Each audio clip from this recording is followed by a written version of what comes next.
Alrighty, my friends, welcome to video lesson number 3. In this lesson, we're going to be discussing basic audio mixing, and we're going to use the sample montage project I have here as our working example for this lesson. So the first thing that I want to do is look at the audio that I have here. Now, number one, I've got a music track on audio track 1 here, and then I've got a couple of natural sound tracks on tracks 2 and 3. Now, if you look over to the left here in the patching area, you can see that I have my tracks labeled. MX for music, Nat1 for the first Nat sound track, and Nat2 for the second. And then I've also got an SFX1 down here for some sound effects that we're going to put in later in the lesson. So in order to label these tracks, all I have to do is right click on where it normally says audio 1, audio 2, audio 3, and choose rename, and that allows me to change the name to whatever I want it to be. In this case, I just typed MX, Nat1, Nat2, and SFX1. Okay, so I'd like you guys to do that in your projects. Label your tracks. It helps you to more easily keep track of the audio that you've got on every one of the different levels. So, moving on, what I want to do is, first of all, determine the level of the main audio in the project here, which happens to be music for this montage project. So what I'm going to do is solo that track. I'm going to click the little S here to solo it, so I only hear my music and I don't hear this Nat sound down here that comes in at various points.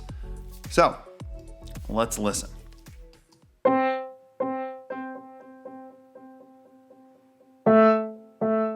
Okay, so right off the bat I can hear that the music is quite loud, and if I look at my meters I can see it's peaking just in this beginning part, which is pretty mellow, around the -3 mark. And for the purpose of this class, I want you guys to try and mix to the -12 level, right around here. Your audio can be a little bit over, and it can vary in different levels underneath, but I would like it to live around -12 for the loudest audio that you have in your projects. So if I go forward in this song to where the music really kicks in here, you'll see just how aggressive this audio is. Look at that, you can see it peaked out. It went above 0. It just hit the very top of the meter here. That's not good, we don't want that. And then actually when the bass kicks in later on, it gets even louder. You can see it peaked out on both sides on that one. So what I want to do is drop the overall level of the waveform itself here. Yes, I can use the level bar here to change the level, but I think it would be more effective to change the waveform itself. So what I'm going to do is select both of my clips of audio in the track here, because I did make an edit, so I'm going to lasso and select both. And then I'm going to hit the G key, which launches this audio gain window here. And I'm going to use the adjust gain by option here. And I'm going to type in -12 because I was peaking right around 0. So if I drop the level by 12 dB, I should be around the -12 range. Hit OK. And look, you can see the audio waveform has reduced. If I undo, see how strong it was before? Redo. And that's Shift Command Z to redo. You can see it drop down significantly. Now let's play in the strongest part of the song, see what we have. Looks like we're peaking around -12 there. That's pretty good. But now, at the beginning of the song where the audio was weaker to begin with, let's see what we've got. Not too good. I want to raise that up. So what am I going to do? I'm going to use what are called keyframes. So what I'm going to do is change the audio level at specific points in the song by using keyframes. So a keyframe is basically telling Premiere that at a specific point in time, I want something to be a specific value. An audio level, maybe a certain characteristic of an effect, say blurriness, for example. The amount of saturation I'm using when I'm doing color correction would be another example. So keyframes, they are values at a specific point in time. So to enter an audio keyframe on the level bar here, I'm going to go and get the pen tool. And you can see the shortcut for that, the keyboard shortcut is P, so that's what I'm going to use. And now I've got my pen tool. I'm going to move my playhead over here, zoom in a bit, and play in the stronger part of the song here. That's pretty good. So in this weaker part, I want it to be raised up. So I'm going to place a keyframe here at the stronger part. I want it to be about regular strength here, but in this portion, I want it to be a lot stronger. So I'm going to place another keyframe over here and raise that keyframe up. Now I can click and hold and drag that keyframe up. But another way to do that is to select the keyframe and then use either the right or left bracket keys to raise or lower that level by 1 dB at a time. So if I hit the left bracket, it drops by 1 dB. If I hit the right bracket, it raises by 1 dB at a time. And I'm gonna go up about 5, zoom out, play through again, see what we've got here. That looks pretty good. Yeah, now we're peaking around -12 where we want. A little bit over, and that's okay.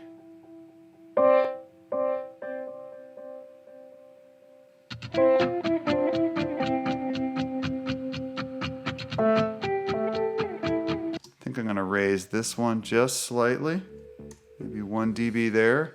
And then let's get into the stronger part of the song here.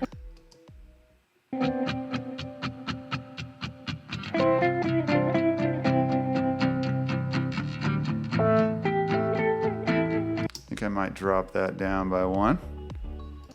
So I'm going to zoom in a little bit, place another keyframe here.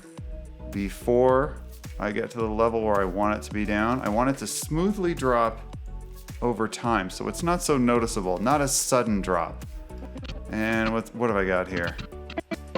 About 2-3 seconds for it to move from one level to another. That helps it to be a little less noticeable. 13, 17, high 13s to 17. That's about 3 seconds, a little over 3 seconds. So that's a good rule to go by. Now at the end here, let's hear what we've got there.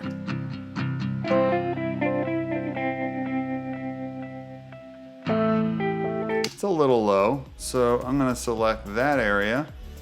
And I don't even need a keyframe for this because I want to raise the level for the whole clip.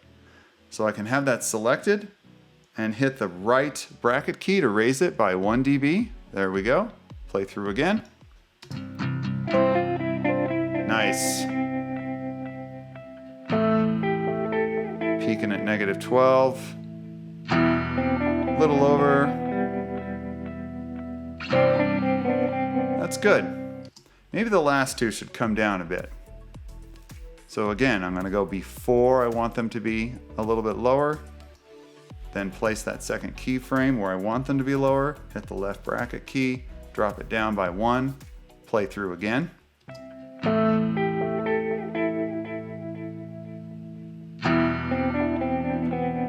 Dropped it down a bit. That's great. That's great. So now we've mixed our music. You can see we start out higher on this end, transition down over a period of about 3.5 seconds to the stronger portion of the song here. And then the main portion with the bass, we transition again down another dB over a period of about 2-3 seconds. Then we raise back up here at the end for the first two of these pulses. And then the last two were a little bit stronger. So again, we transition down by about a dB over another 3-second period before those happen. So you can see how we've effectively mixed the music. Now what we want to do is look at our Nat sound. So I'm going to remove the solo and play through and listen to this Nat sound along with the music.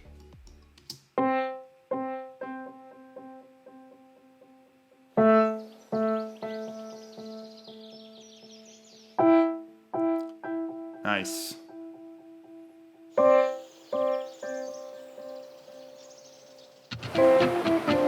ocean there, a little underwater, waves sizzling on the beach there. Okay, so you can see I've done some mixing down here too with my Nat sound. So I'm going to reduce the size of my music and increase the size of my Nat sound tracks here. Zoom in a bit more so you can see a little bit better what I've done. So in this first clip of the forest here, you can see the audio waveform gets larger over time, and this is because there are some birds in here that get excited. All right, so if I solo this, you can hear these birds get excited towards the end of the clip. See, there's more chirping in there.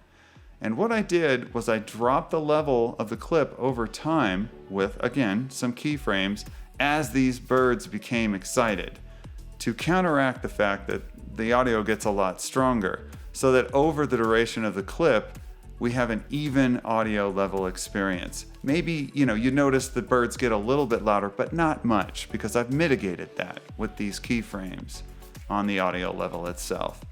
Same thing over here on this clip. Instead of the reason being that the birds got stronger, instead I used a transition here, a dip to white. I wanted the audio to sort of accentuate that fact and reduce in strength as the screen turns to white. Okay? So you can see the level drops over time as that transition happens. Let's listen to that.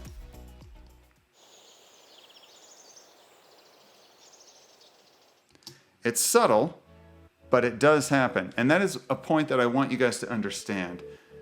Audio mixing quite often is about subtlety. It's not about doing things that are jagged and bold. Yes, that is called for sometimes, especially in an action film. You've got explosions, you've got gunshots, you've got, extreme things happening. But when you're mixing a soundscape, especially in a natural scene, you're going to want to have things occur in a very subtle way instead of extreme, sudden changes. Okay? So let's look at the next little piece that happens here. And that has to do with the ocean, then this underwater scene, and then the beach. Okay? So I'm going to solo just both of the Nat tracks here, and you can listen to what happens as we transition through these different shots here. You can see we're transitioning in sound as well.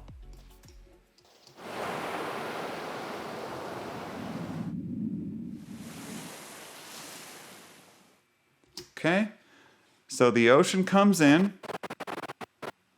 and then as the ocean is dipping out here and this cross dissolve is happening, visually we're changing from one location to another. Well, we're going to do that sonically too. So as the ocean drops out here, the underwater comes in here.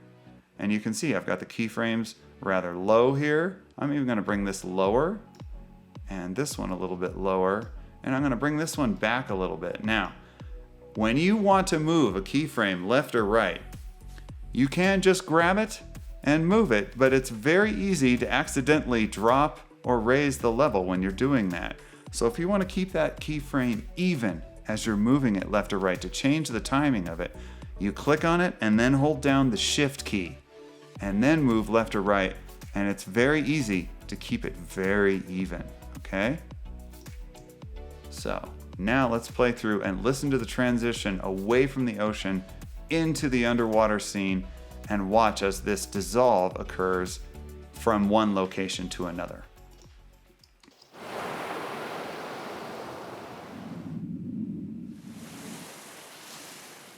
Pretty smooth. Now let's kick in the music and listen to everything at once.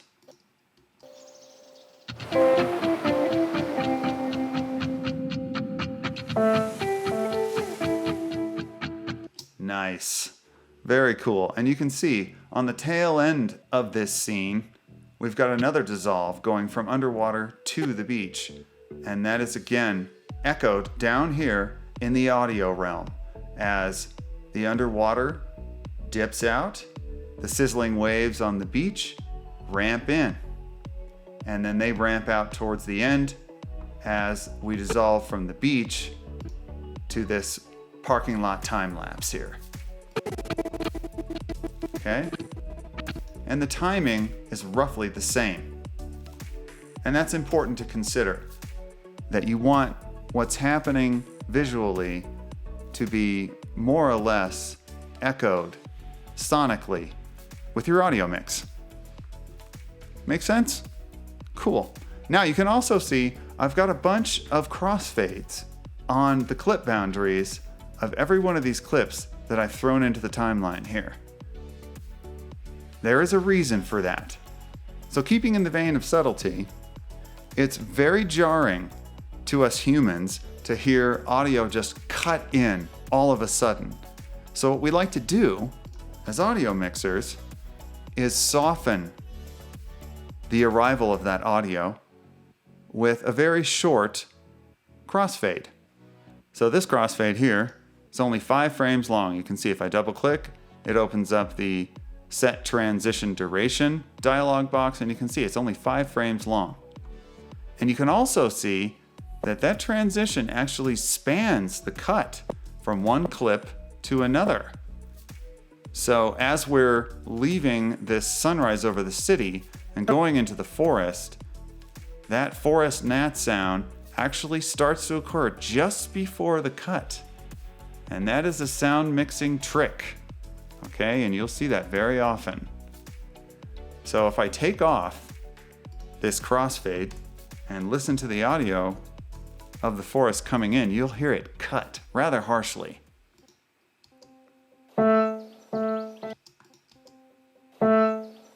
Just all of a sudden starts.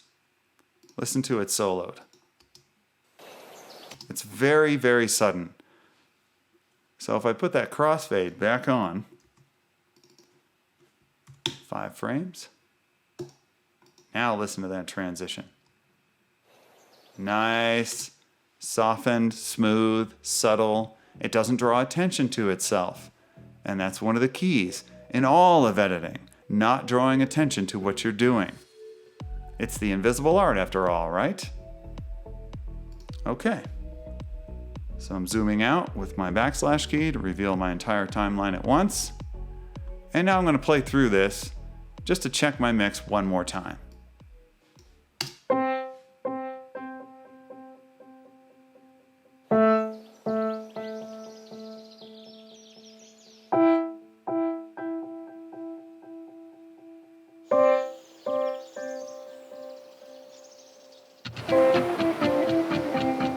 You know, I think that ocean's a little strong right there. So I'm going to select that clip and zoom in a bit here. And what I'm going to do is drop down the entire keyframe array here. So with the clip selected and not any particular keyframe selected, if I hit the left bracket, it will drop down all of them. Okay, so the entire level comes down. I dropped it by about 3 dB there. Let's listen again and see if that softens it, mixes it in a little better.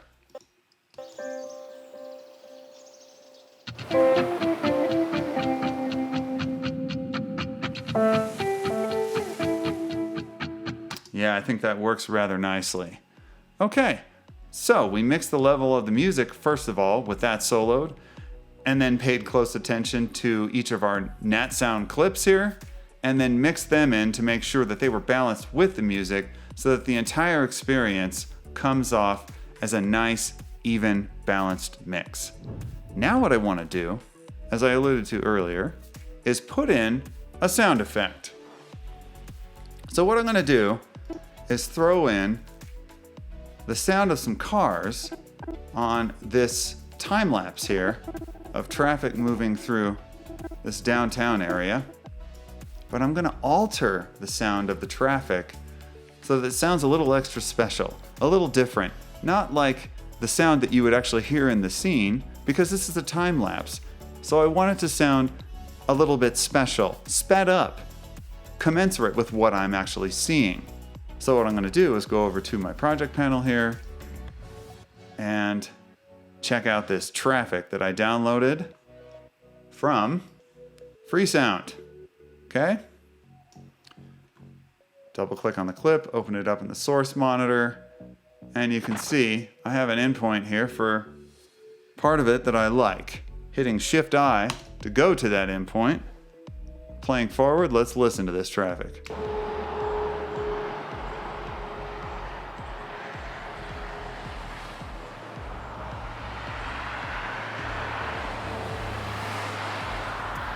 Okay, that's cool. So what I'm gonna do is edit that down to my SFX1 track. So I'm gonna patch A1 to A4 down here, A1 representing the source, A4 representing the destination on this SFX1 track here.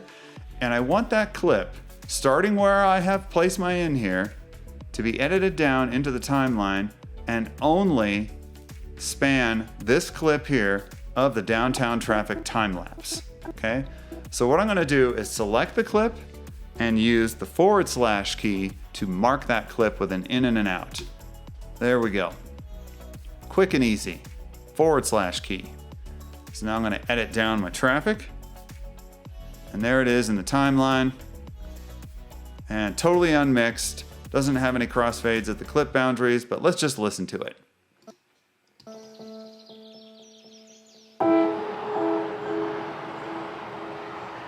Okay, so number one, as I said, it's not mixed, but it's also not really commensurate with what I'm seeing. It doesn't sound removed from reality, special enough, like a sound effect. So what I'm gonna do is use a speed effect to alter it. So if I select the clip, right click, and go to speed duration, I'm gonna change that to, instead of 100% being real speed, real time, I'm gonna speed it up quite a bit, by 500%.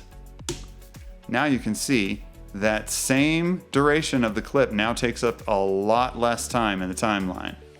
So I'm gonna stretch that out so that it actually covers the downtown shot. And now let's play through it again and hear what we've got.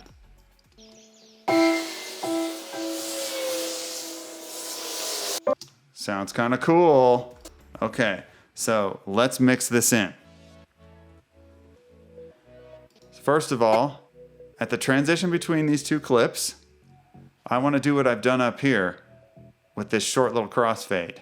And I want to have the crossfade for my traffic happen at the same time as the crossfade out of the forest. So I'm going to stretch the clip over just a little bit more here and then copy this crossfade. I could put a whole new one on, right click, hit apply default transitions, double click on it, change the length to 5 frames, but that's a lot of steps and a lot of time. I would rather just select this one, Command C or Control C on the PC to copy it, select the clip boundary and Command V or Control V, and look at that. Simple, quick, easy. I'm gonna do the same thing on the tail end here.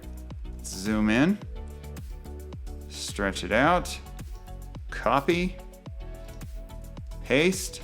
Look at that, now they overlap each other perfectly. Now the level is too high, so I'm gonna drop it down. I'm gonna try, I don't know, 6 or 8, let's try that. Hear how that mixes in.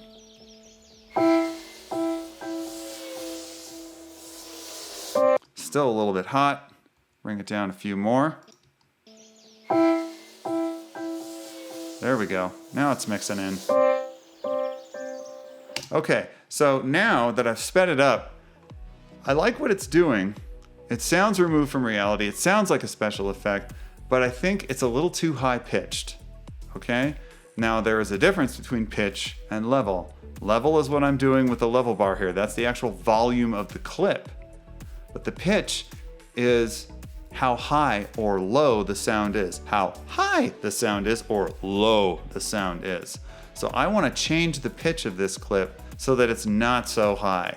So I'm going to go to my effects panel, the little right arrows here on the project panel, go down to effects, and I'm going to type in the search field here, pitch. And I'm going to get the pitch shifter effect. Drag it over, drop it onto the clip, make sure the clip is selected, and go to the effect controls up here, the effect controls panel. And you can see the pitch shifter is now applied. I'm going to click the edit button here, and I'm going to drop the pitch of this clip using the semitones control. Semitones are much larger graduations of pitch change than the cents are, okay? So I'm going to drop this down by going to the left, maybe 8 semitones. And then I'm going to choose high precision, which makes it sound better, higher quality. And then the pitch settings, I'm going to check the use appropriate default settings radio button here. And you can see it automatically assesses what is necessary in the pitch settings to make that clip sound the best it can at 8 semitones dropped. So now let's listen to that again.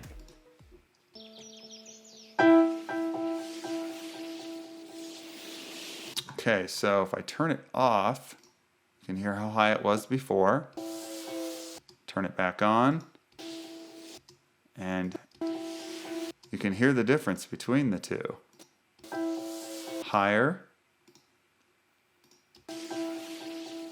lower. I like that a lot, actually. Okay, so I'm going to stick with that. Okay, zooming out. Now I've got everything. Music, nat sound, sound effects, all mixed for a very pleasing audio experience.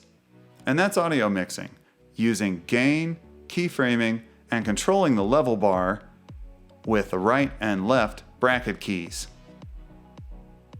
All the while keeping our eyes on the meter, making sure that we're adhering to whatever max level that we're supposed to achieve, and most of all, relying on our ears to make sure we have a pleasing and subtly balanced, even mix. Well, that does it for video lesson 3, my friends. I'll see you again for video lesson number 4.